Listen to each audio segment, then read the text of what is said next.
Untuk mengurangkan simptom GERD ni, selain daripada makan ubat, ada beberapa perkara yang kita boleh lakukan. Yang pertama, untuk orang yang obes, kita perlu menurunkan berat badannya. Sebab bila kita menurunkan berat badan kita, ini dapat membantu untuk mengurangkan simptom GERD. Satu lagi, seelok-eloknya kita jangan baring 2, 3 atau 4 jam selepas kita makan. Jadi kalau kita nak makan malam, kita seeloknya makan malam 3 atau 4 jam sebelum kita tidur.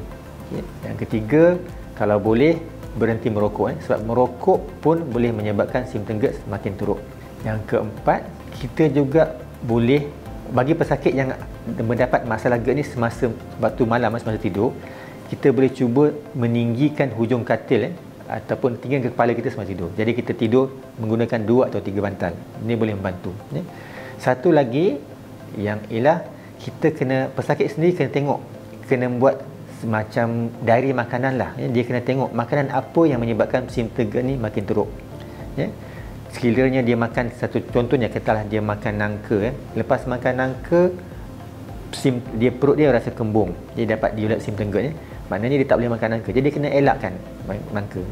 Dan juga dia kena tengoklah, sebab tak semua orang sama. Mungkin setengah makanan sesuai untuk pesakit, setengah orang tak sesuai untuk pesakit yang lain. Jadi dia perlu adakan diary makanan dan tengok apa makanan yang dia boleh makan, apa yang tak boleh makan.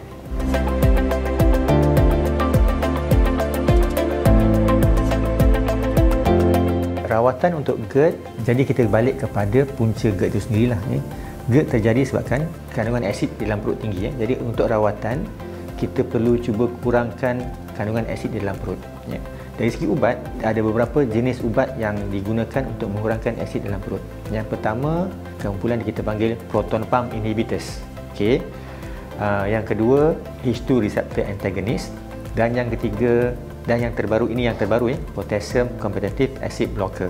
Ketiga-tiga ubat ni fungsinya adalah untuk mengurangkan asid dalam perut, tapi dia punya cara bekerja tu berbezalah. Tapi the end product is untuk mengurangkan asid dalam perut. Jadi bila kurang asid dalam perut, kuranglah kemungkinan asid untuk naik ke esophagus dan kuranglah untuk kemungkinan terjadinya simptom GERD. Sekiranya setelah kita bagi rawatan ni tapi simptom GERD tu masih berterusan, kita perlu berbincang dengan pesakit lah untuk kemungkinan pesakit ini memerlukan pembedahan ataupun prosedur untuk mengurangkan kemungkinan asid itu naik ke atas ke esophagus. Antara prosedur ataupun yang boleh kita lakukan kepada pesakit, bincangkan kepada pesakit adalah yang pertama, kita panggil fundoplication. Fundoplication ni kita cuba terutamanya pada pesakit yang ada hiatus hernia. Kita cuba kecilkan hiatus hernia tu. Tapi selalunya ini adalah untuk pesakit yang simptom GERD-nya teruk, grading yang atas lah, C dan D. Prosedur yang lain yang boleh kita dilakukan adalah kita panggil magnetic sphincter augmentation. Di mana kita masukkan satu alat di bahagian hujung esophagus, di lower esophageal sphincter tu, untuk mengetatkan hijab tu. Yang ketiga, satu cara lagi, terutamanya pada pesakit yang obes, itu ialah kita boleh lakukan gastric bypass surgery untuk mengurangkan kemungkinan asid tu naik ke atas esophagus. Satu cara lagi adalah prosedur kita panggil transoral incisionless fundoplication.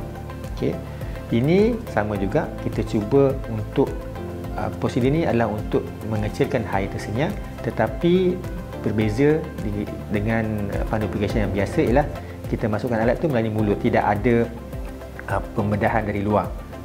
Ini adalah prosedur yang boleh kita lakukan kepada pesakit yang ada masalah GERD yang teruk.